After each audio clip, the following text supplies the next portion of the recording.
მიწის რეგისტრაციის რეფორმა ორ თვეში სრულდება. პროცესი არაერთხელ გადაწეული ვადის მიუხედავად სასურველ შედეგამდე ჯერ მაინც შორს არის. საკუთრების უფლების რეგისტრაციის მსურველთა რაოდენობა გაზრდილია, თუმცა პროპორციულად გაიზარდა სასამართლო დავებიც, რაც იურისტებს 1 იანვრამდე რეფორმის დასრულების ეჭვებს უჩენს. რატომ ვერ დადგა სასურველი შედეგი? ამ კითხვაზე პასუხისას ადვოკატი ბონდოღიფიანი ამბობს, რომ პროექტის მიზანი კარგია, თუმცა მას სახელმწიფო მომზადებული ვერ შეხვდა. დიდი ნაწილი დოკუმენტების მათ უკვე გაციფრულებული აქვთ და არის დოკუმენტები, რომელიც არ არის ჯერ გაციფრულებული, მაგრამ მნიშვნელოვანია ამის დამუშავება. თუ შენ ამბობ, რომ მე რაღაცას უფასოდ ვაკეთებ, მაშინ ეს უნდა გააციფრულო, უნდა გახადო ხელმისაწვდომი ჩემთვის და არ უნდა იყოს ჩასაფრებულის პოზიციაში, რომელშიც დღეს ვარ.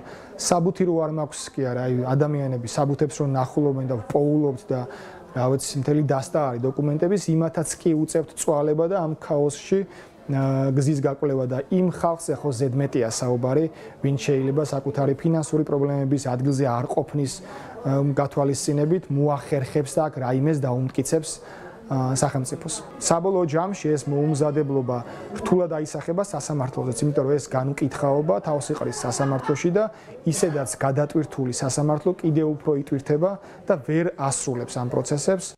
სისტემური რეგისტრაციის დაწყების შემდეგ იურისტები მთავარ პრობლემად დოკუმენტების მოძიებას ასახელებენ, განსაკუთრებით რთული ამ მხრივ ვითარება რეგიონებშია, სადაც საარქივო მასალები ხშირად საეჭვო ვითარებაშია განადგურებული. იურიდიული კომპანია OKNCG-ს დამფუძნებელი და დირექტორი გვიხსნის, რომ არაკეთილსინდისიერი მოქალაქეები ამ პროცესით სარგებლობენ და მიწის ნაკვეთებზე, რომლებზეც სახელმწიფოს ინფორმაცია აქამდე არ ჰქონდა, მეზობლებთან გარიგების საფუძველზე ირეგისტრირებენ. შემდეგ კი ამ მიწების გადაყიდვა ხდება. ოთარ კაჭკაჭაშვილის თქმით, ასეთი სქემები ხშირად სახელმწიფო მიწების მიტაცების შემთხვევაშიც მუშაობს.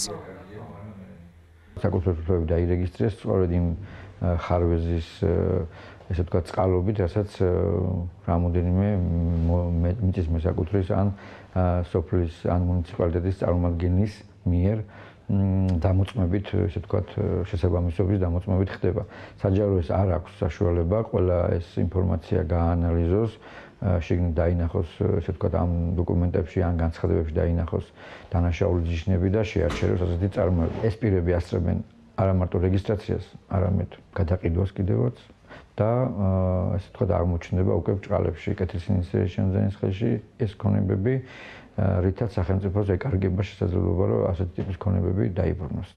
დავების ყველაზე დიდი წილი ხშირად სატყეო ზონებთან არსებულ მიწის ნაკვეთებზე მოდის. არანაკლებ პრობლემურია საბჭოთა პერიოდში მოქალაქეებზე გაცემული მიწის ნაკვეთების რეგისტრაციაც. იურისტების რეკომენდაციაა, რომ სასამართლო დავების დასრულებისთვის ვადების შემჭიდროვება მოხდეს, რათა რეფორმის გახანგრძლივების საჭიროება დღის წესრიგში დაუსრულებლად არ დარჩეს.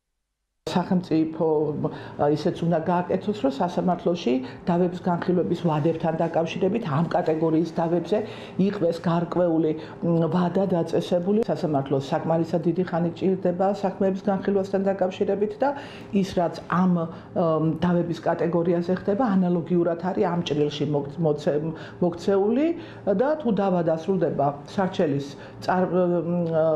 მოსარჩელის სასარგებლოდ, არ არის გამორიცხული, რომ უკან რომ დაბრუნდება საჯარო რეესტრი, იქ კიდევ დახტეს პრობლემატიკა, იმიტომ რომ მუდმივად განახლებადია რეესტრის ჩანაწერები, დინამიურია ეს ყველაფერი და გადაწყვეტილებაც აღსრულებადი უნდა იყოს თუ არა და ისევ ხელახალი დავა წარმოიშობა და პრობლემა მუდმივად მოუგვარებელი რჩება. 2021 წელს დაწყებული მიწის სისტემური რეგისტრაციის პროგრამა 3-წლიანი პროექტი უნდა ყოფილიყო და ჯამში 1,200,000 ჰექტარის აზომვა, შემდეგ კი რეგისტრაცია უნდა განხორციელებულიყო. საჯარო რეესტრის ეროვნული სააგენტოს ბოლო ხელმისაწვდომი სტატისტიკა 15 ივლისით თარიღდება. გავრცელებულ ინფორმაციაში წერია, რომ 2022 წლიდან მიმდინარე წლის ივლისამდე 1,900,000-ზე მეტი მიწის ნაკვეთი აიზომა. საკუთრების უფლება კი 1,300,000-ზე მეტი მიწის ნაკვეთზე დარეგისტრირდა. პროგრამა ოფიციალურად 2026 წლის 1 იანვარს უნდა დასრულდეს.